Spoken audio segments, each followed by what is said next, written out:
Estamos en la tertulia de este miércoles 15 de abril del año 2020. Estamos con Fernanda Boidi, Pablo Brugnoni, Adolfo Fito Garcés y Lucía Celios. Hoy tenemos mesa de análisis político. La ley de urgente consideración, una de las piedras angulares de la plataforma de la calle Pou candidato, ya está a estudio de los partidos políticos, pese a que todavía no tiene una fecha de ingreso formal al Parlamento. Mientras analizan el texto, los legisladores vienen adelantando sus posiciones políticas en torno al texto, al borrador, al proyecto. Por ejemplo, en la coalición multicolor, varios dirigentes sostienen que están obligados a votar solo los artículos contemplados en el Compromiso por el País, aquel acuerdo firmado por ellos antes del balotaje. Es el caso de Guido Manini Ríos, senador de Cabildo Abierto, que dijo que su partido va a votar en base a lo que piensa y con total libertad de conciencia. En el Partido Colorado, el diputado Conrado Rodríguez, del sector Ballistas, propuso desglosar los aspectos menos urgentes y ponerlos en un proyecto de ley que no tenga el rótulo de urgente consideración. Para ganar tiempo, planteó que ese segundo texto ingrese por la Cámara de Diputados, mientras el Senado trata lo que quede de la ley de urgente consideración. En el Partido Independiente la norma también está a estudio, sin embargo, el diputado Iván Posada ya adelantó que es reacio a que el proyecto ingrese a consideración del Parlamento ahora, en medio de la emergencia sanitaria. En el Frente Amplio, la discusión, claro, se ha planteado en términos mucho más severos. Ahí se rechaza de plano discutir el proyecto en el Parlamento en medio de la pandemia por COVID-19. Varios dirigentes expresaron que la prioridad en este momento es la emergencia sanitaria y no el estudio de un proyecto que no tiene medidas puntuales para aliviar los efectos de esta crisis. Bueno, ¿quién arranca? ¿Quién quiere ver cómo se posiciona el gobierno? ¿Qué quiere decir este paso que está dando? Lucía, ¿vamos contigo? Bien. A mí me parece que en realidad todas las opiniones son muy pertinentes, pero el gobierno como tal, más allá de la pandemia y que sí podemos discutir si es adecuado o no ponerlo ahora, tiene plazos, ¿no? Tenemos mandatos fijos. ¿Esto qué quiere decir? Que el gobierno va a terminar, a pesar de la pandemia, que puede durar lo que dure, tiene su ciclo de gobierno. Por lo tanto, es evidente que la ley de urgente consideración tiene que estar presentada antes que la ley de presupuesto. Está bien anotar Por eso, ¿no? ejemplo. Se empiezan a chocarse los plazos, ¿no? Exacto, porque hay plazos. A ver, los actores siempre están actuando en función de lo que las instituciones, esto de las reglas y las organizaciones y hasta sus propios valores le indican. Y en este caso, en la labor parlamentaria hay plazos que evidentemente hay que ir cumpliendo. Más allá de que, por ejemplo, se ha podido mover las elecciones departamentales, hay acuerdos, digamos, una ley de presupuesto, no puede faltar una ley de presupuesto el primer año, que es la que establece el presupuesto quinquenal. Entonces, si el gobierno necesita que antes esté la ley de urgente consideración para que después atarla a las cuestiones presupuestales, no tiene otro remedio que presentarla en este momento. Eso para empezar. Bueno, sigo. Fernanda. Sí, de acuerdo con Lucía. Digamos, a pesar de la pandemia, la vida sigue corriendo y los plazos institucionales están dados. Por otra parte, me parece que hay como también un componente importante de la comunicación del gobierno en presentar la ley de urgente consideración. O sea, cuando se desató el fenómeno del coronavirus en Uruguay, el gobierno fue muy claro diciendo, bueno, ahora no es momento de esto porque ahora la emergencia es esta. Ha transcurrido un mes, probablemente transcurran varios más durante los cuales coronavirus esté al tope de nuestras preocupaciones y de la agenda, pero hay que seguir, la vida sigue entonces me parece que el mensaje de, bueno, hay vida después, no sabemos cómo, pero hay vida después de la pandemia y el país tiene que seguir funcionando, los motores tienen que seguir encendidos, toda esta cosa que ha dicho repetidas veces desde presidencia y desde los voceros presidenciales, me parece que va en el mismo sentido. Y bueno, esto sigue funcionando, el Parlamento sigue funcionando, a distancia, pero sigue funcionando. Bueno, qué mejor entonces que dedicarnos a estudiar con antelación incluso a su ingreso al Parlamento esta ley. Porque además tenemos los plazos que están corriendo. Entonces sí, es complicado porque hay otras cosas y hay otras sensibilidades, sí, es complicado. Pero a mí me parece que es atinado que se haya presentado ahora. O sea, no se presentó a los inicios de toda esta locura, pero de a poco nos tenemos que ir acomodando a que la vida va a ser diferente durante estos meses y que tenemos que ocuparnos de ciertas cosas. Y esta ley es una de esas. Sí. Fito, ¿cómo atás esto con lo otro, con lo que señalabas en el primer segmento de la tertulia? Che, yo estoy preocupadísimo con esto de la ley de urgente consideración. A mí me parece que vamos a un choque de trenes evitable. No estoy preocupado ahora, estoy preocupado hace 10 meses, cuando se empezó a hablar de la ley de urgente consideración, se manejó en la campaña electoral, y hay que reconocerle al presidente que todo el tiempo en la campaña electoral avisó, vamos a ir con esta estrategia. Entonces no está tomando traición a nadie. Pero yo sigo preocupadísimo. Entiendo o creo entender las razones del gobierno para acelerar, ¿no?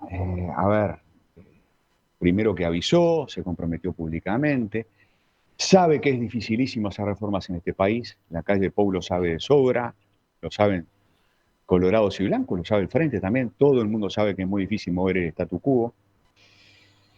Está bien la idea de mantener los motores prendidos, está bien la idea de empezar a hacer reformas, pero por otro lado, ¿cómo no entender los argumentos de la oposición? Yo los entiendo. Cuando la oposición dice, miren, que hay que dejar pasar la pandemia, es un argumento fuerte. Cuando se dice que no hay condiciones para discutir bien, no hay condiciones para discutir. No hay condiciones para que la gente que está preocupada por los contenidos de la ley se exprese públicamente, incluso se movilice. No hay condiciones. Cuando Javier Miranda, presidente del Frente Amplio, dice que esto afecta a la calidad de la democracia, sin dramatizar estoy de acuerdo, sin exagerar estoy de acuerdo, ¿no? Entonces, vamos a un choque de trenes porque ustedes ya saben, ¿no?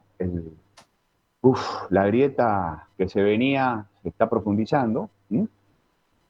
Y yo creo que podemos tener 3 meses del país en una especie de olla a presión, que el gobierno insiste, con lo que yo creo que va a insistir, que es en mandar toda la ley toda junta. Aristóteles, hace 2500 años, nos ofrece una solución, que es la de la transacción, que es la de buscar un punto medio. Yo creo que hay que desglosar la ley, pero no lo creo ahora que hay pandemia. Les robo un minuto más. 5 de febrero del 2020. La primera columna que escribí en El Observador después de las vacaciones. Es cierto que hay temas urgentes, bla, bla, bla, está muy bien que los gobiernos se hagan cargo. No todas las iniciativas contenidas en el anteproyecto, hablando de la LUC, tienen la misma relevancia. ¿No sería razonable dividir la ley en 2 o 3 anteproyectos en función de la gravedad del problema abordado? ¿No sería preferible para facilitar una discusión serena y ordenada, por ejemplo, que se discutan asuntos de seguridad, bla, bla, bla, y después se discutan otros?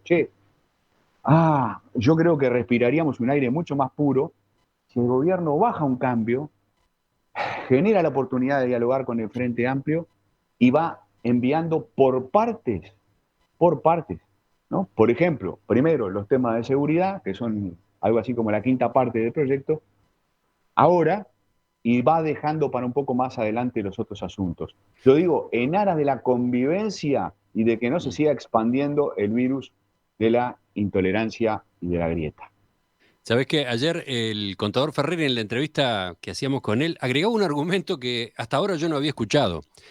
Además de lo que han esgrimido otros dirigentes en el Frente Amplio, entre ellos, bueno, que un proyecto como este divide en un momento en que se necesita unidad. Bueno, él decía otra cosa. ¿El Uruguay no cambia con la crisis del coronavirus? Todo parece indicar que sí, que vamos a salir con un país completamente distinto. Y sin embargo el texto es el mismo. Son prácticamente, palabra más, palabra menos, las mismas ideas de antes de la elección nacional o del verano pasado. Estaba interesante ese otro argumento. Pablo, adelante. Es interesante ver un poco la necesidad que tiene el gobierno de presentarlo. Si es un proyecto de urgente consideración, porque es de urgencia, en la medida que lo posterga, socava su propio argumento simbólico, digamos. O sea, si lo puede postergar, obviamente está quitando el principal argumento de por qué lo se tiene que tratar como urgente consideración. Y además también menoscaba esa idea de acto inaugural del gobierno para llevarlo adelante. Yo creo que partirlo en más de una iniciativa, obviamente, si hace varios anteproyectos, uno solo puede ser considerado de urgente consideración, por lo menos simultáneamente, y eso aumenta tremendamente los costos de transacción y seguramente ponga en cuestión la posibilidad de alguna de las reformas que tiene pensada el gobierno. Por lo tanto, es bastante razonable pensar que el gobierno va a insistir en llevar adelante la ley de urgente consideración dentro del plazo de la emergencia, del desarrollo de la emergencia. Pero que por supuesto eso tiene sus riesgos, ¿no? Y los riesgos más fuertes son los simbólicos, los de legitimidad que pueden tener acarreado. Dos componentes bien importantes para que la gente aprecie a los gobiernos durante una situación de emergencia. Uno es la sensibilidad. Y por supuesto el gobierno tiene que tener mucho cuidado discursivamente de no estar siendo considerado insensible frente a una situación de urgencia por la vida, y así fue la declaración del Frente Amplio. La urgencia ahora es la vida, ¿no? Bueno, lo que tiene que rebatir es ese argumento, digamos. Lo que tiene que persuadir es de que también hay otras urgencias y, bueno, discursivamente tiene que construir ahí. Y otro puede ser, otro componente importante que la gente valora mucho del gobierno o cuestiona en caso de que lo haga mal, es la capacidad de previsión, la capacidad que tiene el gobierno de ver hacia adelante. Y dependerá eso del desarrollo de la emergencia. Si la emergencia se profundiza, la situación sanitaria empeora, quizás cada vez es más fuerte esa idea de que el gobierno no supo prever una situación muy dura y se embarcó en una discusión que no correspondía. Entonces creo que es razonable pensar que el Partido Nacional, el gobierno, lleve adelante la ley de urgente consideración, pero creo que tiene dos riesgos que es lo que tiene que administrar en los próximos meses. Fito, de nuevo contigo. Sí. Lo que se dice respecto a los mandatos es verdad, lo que se sabe respecto a la importancia del año 1 es conocido también, largamente conocido. Es cierto que aumentaría mucho los costos de transacción, como acaba de decir Pablo, ¿no? Sí, por supuesto que es muy tentador. Yo entiendo que es muy tentador para el gobierno decir, bueno, mala suerte, meto al país en la olla a presión 3 meses, pero en la olla a presión las cosas van más rápido, los costos de transacción bajan, y logro hacer reformas que en condiciones normales quizás serían mucho más costosas, hasta mucho más discutidas, hasta mucho más, capaz que hasta polarizadoras, ¿no? Mucho más, capaz que hasta podría generar más enfrentamiento entre la gente, en lugar de resolver todo en 3 meses, resolverlo en 1 año o en 1 año y medio. Aún así, yo temo mucho por la reacción de la oposición. ¿En qué sentido temo? Temo que se enoje mucho, Frente Amplista se enoje mucho. Temo que el diálogo entre gobierno y la oposición empeore. Ya fue malo, en el primer mes de gobierno ya fue mala, la relación entre gobierno y oposición ya fue mala, ¿no? A pesar de algunos gestos, algunos que ha hecho el gobierno y sobre todo algunos que ha hecho el Frente, ya fue mala.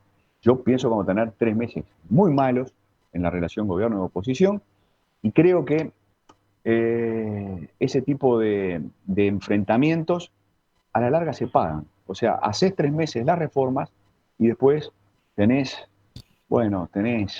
50 y pico de meses de enfrentamiento, de polarización y de reproche. Más vale ir despacito por las piedras. Lucía. Sí, siempre, bueno, después de hablar con Fito, y a nosotros nos gusta mucho polemizar, ¿verdad, Fito? Está buenísimo. Primera cosa, yo creo que no tenemos que seguir ahondando en el tema de la grieta. Suponer que el Frente Amplio va a ser una oposición desleal, no digo eso, digamos, Yo no digo de legal. No digo lo radical. sabemos. Bueno, pero radical, ¿hasta qué punto?